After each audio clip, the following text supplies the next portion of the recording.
So ఈ టైంలో చాలామంది అడిగే ప్రశ్న, సో మీరు చెప్పడానికి కొంత ఇబ్బంది పడే ప్రశ్న అనుకుంటా. మళ్ళీ మైలవరం నుంచి మీరు పోటీ చేస్తున్నారా? అది అధినాయకత్వ నిర్ణయం, పార్టీ నిర్ణయం.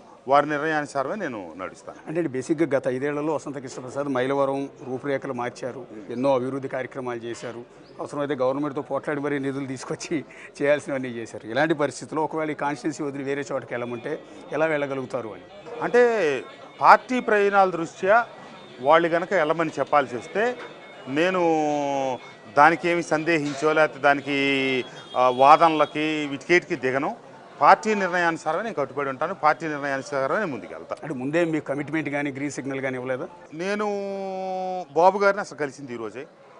నేను బాబు గారిని 2017లో నా కూతురు వివాహానికి ఆహ్వానించడానికి వెళ్ళాను. 2018లో వారు నన్ను అప్పుడు పిలిపించారు. తర్వాత మళ్ళీ ఈరోజు కలవటమే. నేనేమి మధ్యలో కలవలేదు, కలిసి వారితో ఏం మాట్లాడలేదు.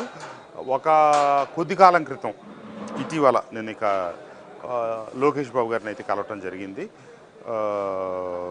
అంతే తప్పితే బాబు గారిని అయితే ఈరోజు కలవటమే. ఇతిమితంగా మాట్లాడి చర్చించడం ఇవన్నీ జరగలేదు.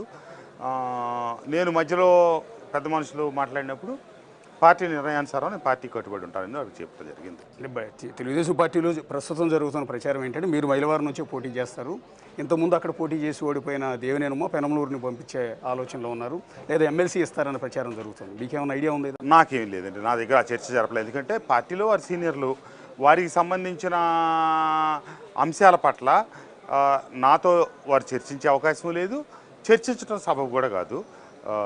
నేను పునరాగమనం అనేది పార్టీలోకి చిన్న వయసులో తండ్రితో పాటు వారసత్వంగా అట్లా కుటుంబంలో ఎవరెట్టుంటే ఆ కుటుంబం ఆడవాళ్ళు కావచ్చు, పిల్లలు కావచ్చు, అంతే ఆ రకంగా ఇది అయిపోయినాడు. ఆ రకంగా నాన్నగారితో కొనసాగి ముందుకు వచ్చి నేనంటూ నా ఇండిపెండెంట్గా పాలిటిక్స్ తర్వాత స్టార్ట్ చేసుకున్నాను 99 నుంచి. మళ్ళా ఈ రోజున సొంత పార్టీకి తిరిగి వచ్చే అవకాశం వచ్చింది తప్పితే నేను ఉమాగారి రాజకీయ తర్వాత ఏమిటి, వాటి భవిష్యత్తు ఏంటి, వారి మంచి చెడు అవన్నీ మాట్లాడే అడిగే పరిస్థితి నాది కాదు, నేను అడగలేదు. అంటే ఇప్పుడు ప్రస్తుతం మీరు దేవినేని ఉమాతోనే కలిసి పని చేయాల్సి ఉంటుంది. మీరు ఇందాక చెప్పారు